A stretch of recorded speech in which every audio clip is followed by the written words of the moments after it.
It's March 8th, and the strange side of history awaits.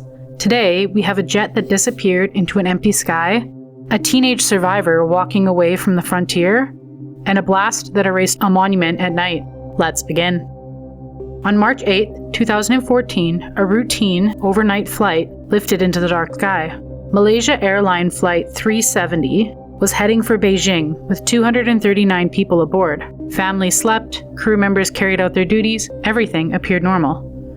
Less than 40 minutes after takeoff, something changed. The aircraft's transponder, the device that identifies the plane to radar, suddenly went silent. Air traffic control tried to make contact, but there was no response. Moments later, military radar suggested that a Boeing 777 had turned sharply off course, flying back across Malaysia and out over the ocean. But it didn't crash. Satellite data later revealed something far stranger. The plane appeared to continue flying for nearly 6 more hours, deep into the empty southern Indian Ocean. When the fuel would have run out, it vanished. Search teams launched the largest aviation hunt in history. Ships and aircraft scoured the remote ocean floor, and only a few pieces of debris were ever found, including a wing fragment that washed ashore thousands of miles away. To this day, the main wreckage has never been discovered.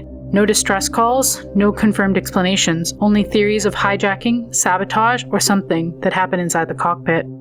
The mystery still haunts investigators and the families waiting for answers, because in a world where nearly everything in the sky is tracked, how can a plane carrying 239 people simply disappear?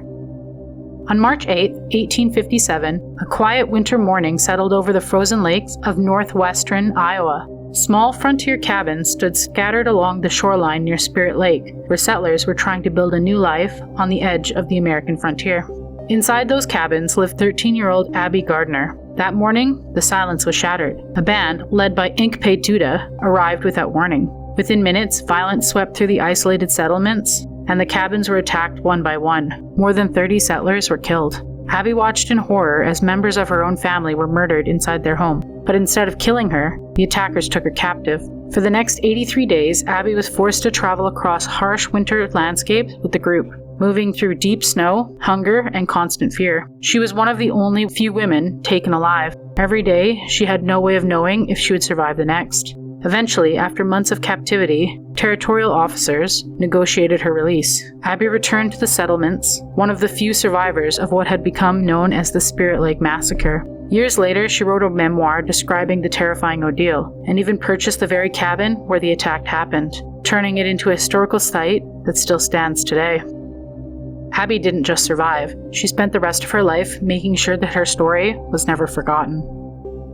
On March 8, 1966, the streets of Dublin were quiet in the early hours of the morning. Most of the city was asleep as a cold wind moved through O'Connell Street, passing beneath the towering granite column that had stood there for more than 150 years. At the top stood a statue of Horatio Nelson, gazing out over the city from a monument known as Nelson's Pillar. For generations, the pillar had been one of Dublin's most recognizable landmarks. But for many Irish nationals, it also represented something else, a towering reminder of British rule in the heart of Ireland. At 1:32 a.m., the silence shattered. A massive explosion ripped through the night. Residents were jolted awake as the top half of the pillar suddenly disappeared in a cloud of dust and falling stone. The statue of Nelson was gone. The upper section of the 134-foot monument had been blown apart, and the blast had been carried out by Irish Republicans during the 50th anniversary of the Easter Rising. Nobody was injured, but the damage was so severe that days later, the Irish Army demolished of what remained of the pillar. Today, a modern structure called the Spire of Dublin stands where the pillar once rose over the city. Another day, another strange bite from history.